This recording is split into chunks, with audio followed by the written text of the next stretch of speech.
Amigos, na última semana eu tive a oportunidade de participar das comemorações dos 41 anos do Centro Educacional Bom Pastor, em Ituporanga, no Alto Vale do Itajaí, uma escola na qual eu tive oportunidade de trabalhar por alguns anos. Eu cheguei mais cedo, conversei com as pessoas, muitas lembranças. E aí eu fui cumprimentado por uma pessoa que eu não via há muito tempo. E essa pessoa me disse: "Nossa, você não mudou nada."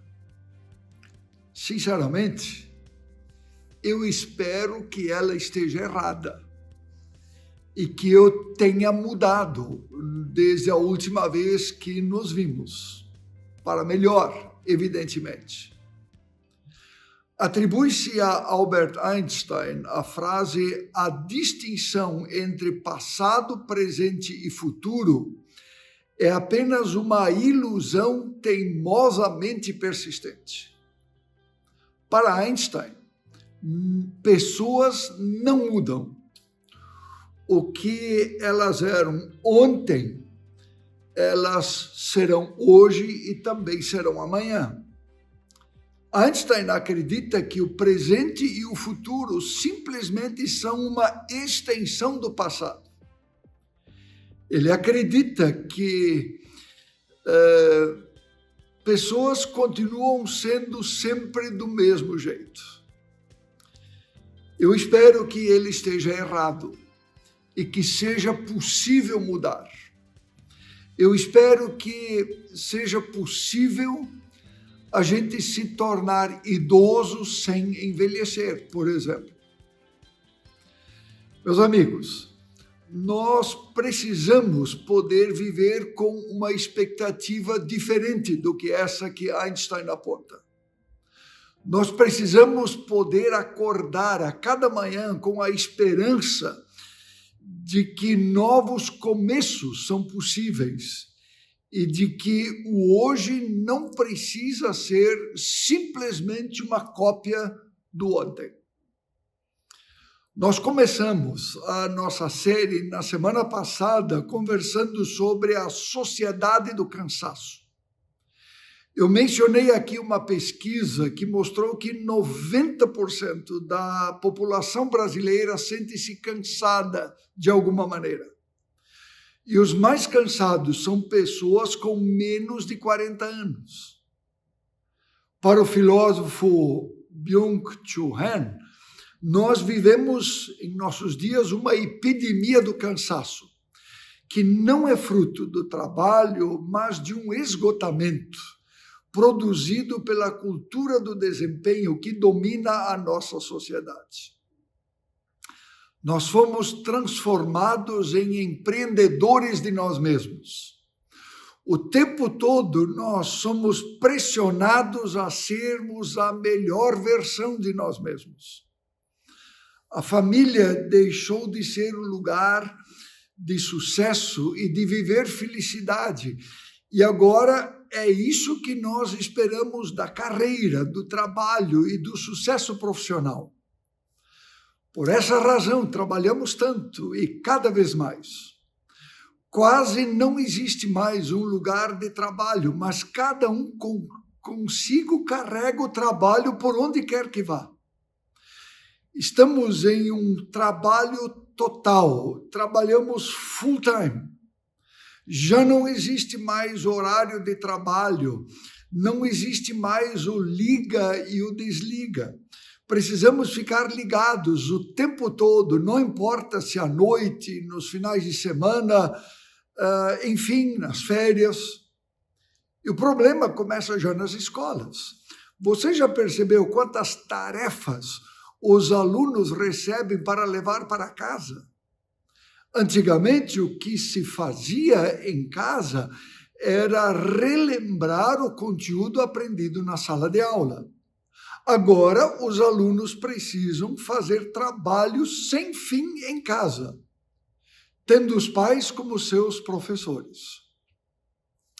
Já cantava Renato Russo: "Quem me dera ao menos uma vez que o mais simples fosse visto como o mais importante, mas nos deram espelhos e vivemos em um mundo doente. Mas uma outra razão para o nosso cansaço poderia estar no excesso de passado. É bom começar a prestar atenção nisso. Já dizia o escritor Mário Quintana, o passado não reconhece o seu lugar, ele está sempre presente.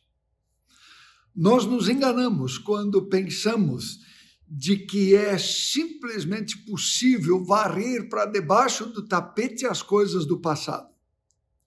Costuma-se dizer que o excesso de passado gera depressão. Coisas não resolvidas do passado, elas levam à depressão. 300 milhões de pessoas no mundo sofrem de depressão, segundo a Organização Pan-Americana da Saúde. O Brasil é o país com a maior prevalência dessa doença na América Latina. De acordo com o relatório da Organização Mundial da Saúde, OMS. De acordo com o relatório, depressão e outros transtornos mentais, se diz que nada mais, nada menos do que 11 milhões de pessoas no Brasil atualmente sofrem de depressão. Parece um quadro preocupante, você não acha? Mas há uma boa notícia. Vivências e experiências do passado não precisam condicionar o presente nem determinar o futuro. É possível deixar o passado no passado. Você já observou, eu gosto dessa comparação, de que um carro, ele tem um para-brisa, que é grande, e tem um retrovisor que é pequeno. E a pergunta é a seguinte, quando a gente dirige, aonde a gente olha mais? No para-brisa ou no retrovisor? O para-brisa, ele nos conduz para frente.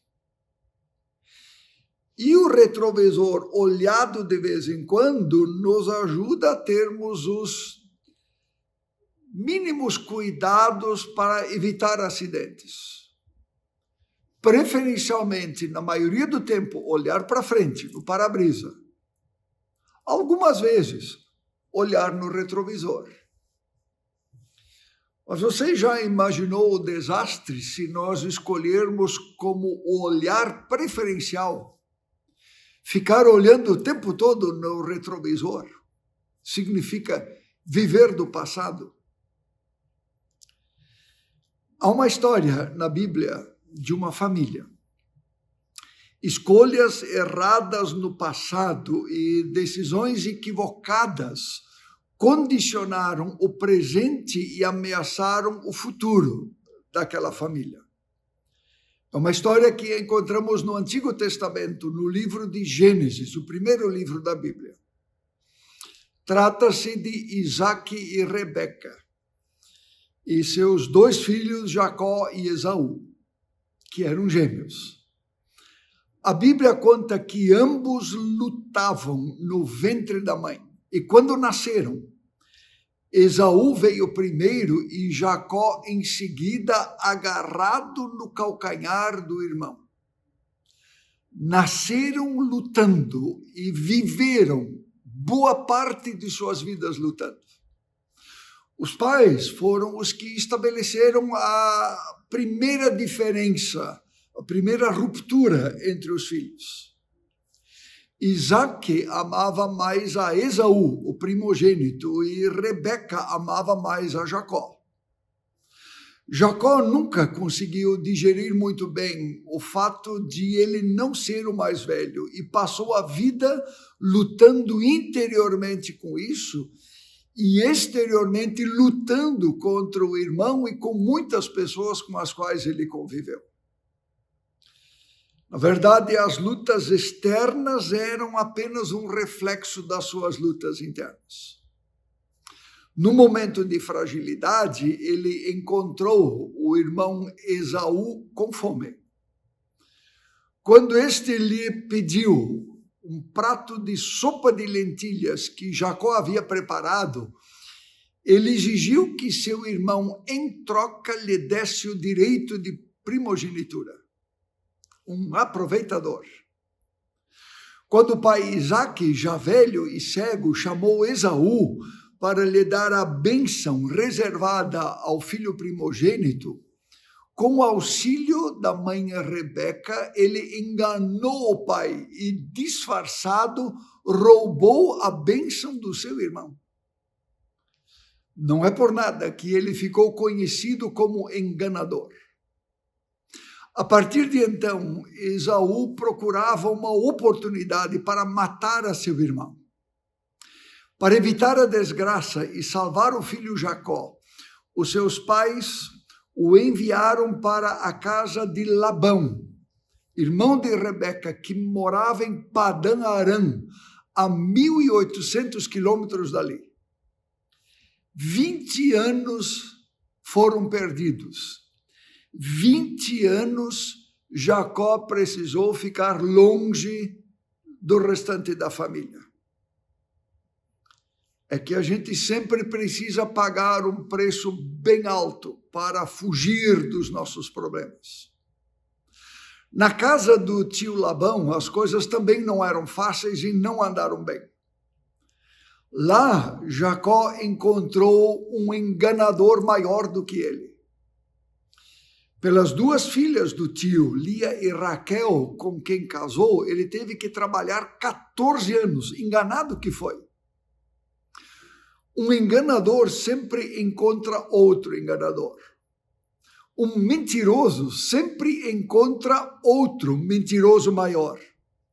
Um fofoqueiro sempre encontra outro fofoqueiro maior.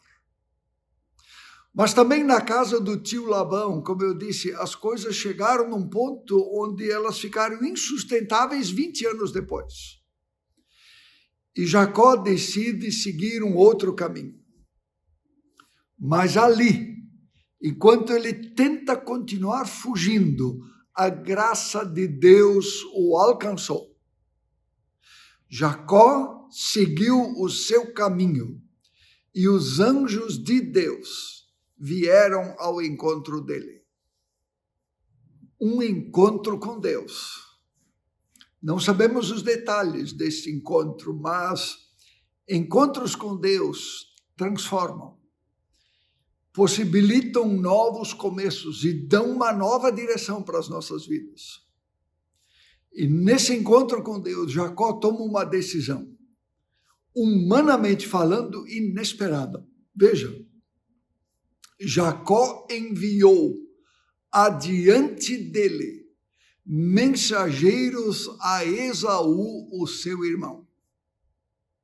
Perceba, depois de um encontro com Deus, algo aconteceu no interior de Jacó e ele toma a decisão de dar alguns passos, ou dar um passo na direção do seu irmão Esaú, a quem ele tinha feito sofrer muito e de quem ele se distanciou e de quem ele esteve longe durante muito tempo. Será que foi fácil para Jacó? Algo interessante acontece nesse contexto. Veja, quando os mensageiros voltaram a Jacó, depois do encontro com Esaú, eles disseram-lhe: fomos até Esaú, o seu irmão, e agora é ele quem está vindo ao seu encontro com 400 homens. Jacó deve ter pensado: esse é o meu fim. Ele vem com 400 homens? Cheio de medo e angústia, ele dividiu as pessoas e os rebanhos, que eram em grande número, e que com ele estavam em 2 acampamentos diferentes, porque ele pensava: se Esaú atacar um grupo, o outro escapa. E o que Jacó fez? Olha que impressionante. Jacó orou.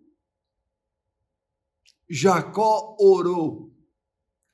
E numa tentativa desesperada para apaziguar o seu irmão, Jacó separou e enviou presentes para seus irmãos. Olha quantos presentes. 200 cabras, 20 bodes, 200 ovelhas, 20 carneiros, 30 camelas com filhotes, 40 vacas, 10 touros, 20 jumentas e 10 jumentos. Sabe o que Jacó pensava? Segundo o texto da Bíblia, ele pensava o seguinte: eu o acalmarei com esses presentes que estou enviando. Mais tarde, quando eu vir, talvez ele me receba. Na real, o que Jacó pretendia era restituir de algum modo todo o mal que ele havia feito ao irmão ao longo da vida. À noite daquele dia, Jacó atravessa um rio, o rio Jaboque, que havia por ali. Aliás, ele atravessa no rio as mulheres, os filhos e os animais que estavam com ele, todos os bens. Ele manda os seus familiares na frente. E ele fica para trás, do lado de cá do rio, sozinho. Parece que ele precisava ficar sozinho uma noite, refletindo, pensando. E ali acontece algo extraordinário, especial. Um encontro pessoal com Deus. A Bíblia conta que Deus, em forma humana, se aproxima de Jacó e eles passam a noite em luta. Um exemplo do que foi a vida de Jacó. Luta consigo mesmo, luta com os outros, luta com Deus. Ao final da noite, Deus muda o nome de Jacó e ele passa a se chamar Israel. Agora ele é um novo homem, uma nova identidade, nos mostrando que é possível virar a página do passado e começar de novo. Pela manhã, Jacó levanta os olhos e de longe ele vê Esaú, seu irmão. Suas mulheres e filhos estão à sua frente, entre ele e Esaú. Mas agora, Jacó toma uma atitude de homem novo. Ele mesmo passa à frente. Veja o que o texto bíblico diz. Ele mesmo passou à frente deles, curvou-se até o chão 7 vezes, até se aproximar do irmão. Ele se humilha, e aqui há um jeito, na verdade, de pedir perdão através de um gesto, de se ajoelhar, um novo começo. Qual é a reação de Esaú? Veja o que a Bíblia diz. Esaú correu ao encontro de Jacó, agarrou-lhe ao pescoço, abraçou-o e o beijou. Ambos choraram. 60 anos, meus amigos, de história são reconciliados. Esaú, então, não quer aceitar os presentes de Jacó, mas Jacó insiste. Porque esses presentes têm um significado. Eles não são presentes comprados em alguma loja de R$ 1,99. E Esaú finalmente aceita os presentes de Jacó porque ele entendeu o que estava por detrás dos presentes. Havia ali um pedido de perdão, ali havia uma mão estendida, ali havia uma intenção de um novo começo. E a história nos mostra, meus amigos, que novos começos são possíveis. O passado não precisa invadir o presente nem estragar o futuro. E é muito interessante observar como é que essa história termina. Ela termina com Esaú falando: vamos seguir em frente. E cada um segue o seu caminho, mas reconciliados, com o passado no passado e o futuro à sua frente. O que a gente faz com isso? Dessa história toda, o que é que a gente leva para casa, o que a gente leva para a nossa vida? Precisa dizer mais? Penso que a história bíblica fala por si, não é mesmo? Eu quero concluir com uma frase do filósofo cristão dinamarquês Søren Kierkegaard, que uma ocasião disse e nos legou essa preciosa frase: a vida só pode ser compreendida olhando-se para trás, mas ela só pode ser vivida olhando-se para frente. Eu convido a gente falar com Deus. Senhor, também nós experimentamos que o passado insiste em invadir o presente, tentando determinar o nosso futuro. Dá, Senhor, que possamos ser abençoados com as boas experiências do passado. Mas não permita, Senhor, que os traumas, as dores, as brigas, as confusões do passado sejam determinantes para a nossa vida no presente e no futuro. Assim, Senhor, como a tua graça alcançou a vida de Jacó e de Esaú, reconciliando 60 anos de história, dá que a tua graça possa também, Senhor, alcançar as nossas vidas. É o que nós pedimos em nome de Jesus. Amém.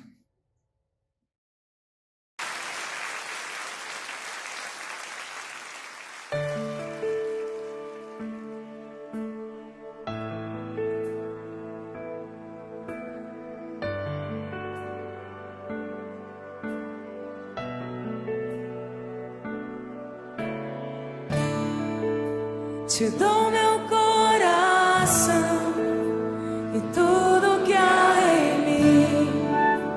Entrego meu viver por amor a ti, meu rei. Meus sonhos rendo a ti e meus direitos dou.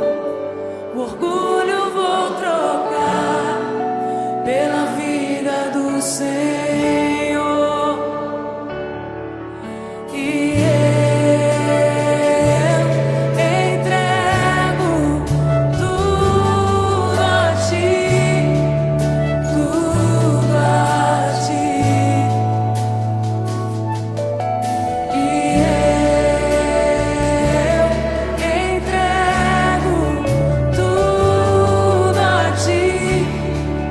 Tu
ti, Senhor, com tudo que sou, com tudo que tenho, eu me rendo a ti.